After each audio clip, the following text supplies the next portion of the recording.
Now, on a sad note, a patient at the Taylor Bequest Hospital in Matatiele is allegedly the victim of rape by a 30-year-old Eastern Cape nurse. The claimed incident allegedly took place last week at the building's restrooms.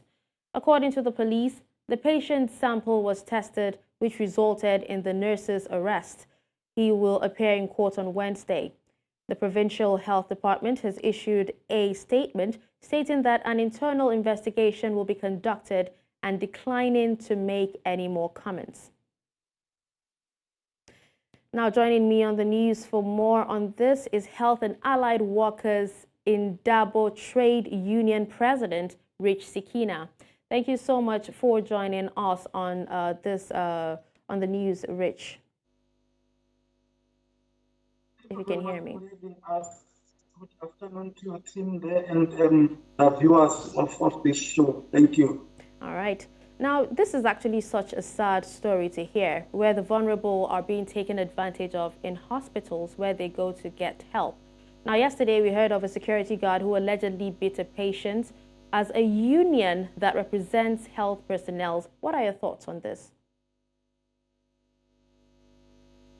As a union, health and allied workers in the trade union, obviously we condemn any form of injustice. It's either it's done to patients or it's done to our members, healthcare workers. We condemn, and we can't actually tolerate that. And we always put it out there that we are for excellence and integrity. We want people to go out there, excel and produce quality, more especially because image of our public health system in particular has been tarnished, and nobody has a trust in the public healthcare system. So we can't actually perpetuate that particular mistrust to say if people they go there, there's a lot of problems already, and there's a lot of problems.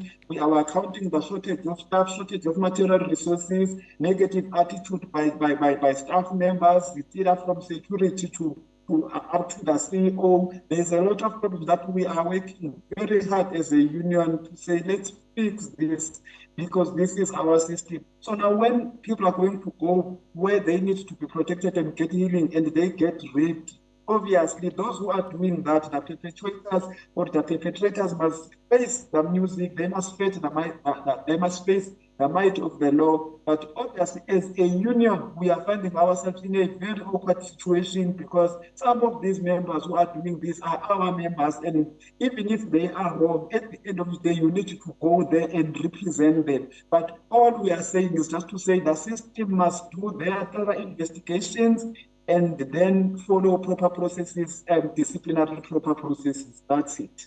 Right, Rich, just as you have rightly said, perpetrators must indeed face the music. Now, this looks like another case of gender-based violence. What does this behavior say about those who are supposed to protect them, and what does this say about some of the health workers? It simply means we are not getting the call right. It's either we are getting used to mediocre and substandard way of doing things, and it simply means there are people who are closing their ears and they are led by dark spirits and stuff like that. It simply means we all need to wake up, we all need to stand up, we all need to make noise about and make sure we do everything in our power to get rid of this gender-based violence. Remember, South Africa is one of those countries that are at the top there when it comes to gender-based violence. And I was even saying earlier today, maybe we need to have a proper men's conference, well, more especially in nursing in particular, where we are going to just make sense to each other and remind each other that we are God's instruments. When we go out there to heal people, let's go out there and know that we are doing God's work in as far as nursing in particular is concerned.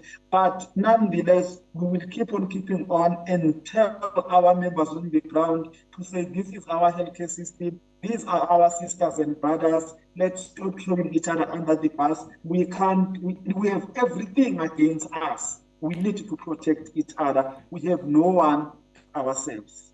All right, thank you so much. Health and Allied Workers Indaba Trade Union President Sicina, for your time and also your perspective on this case.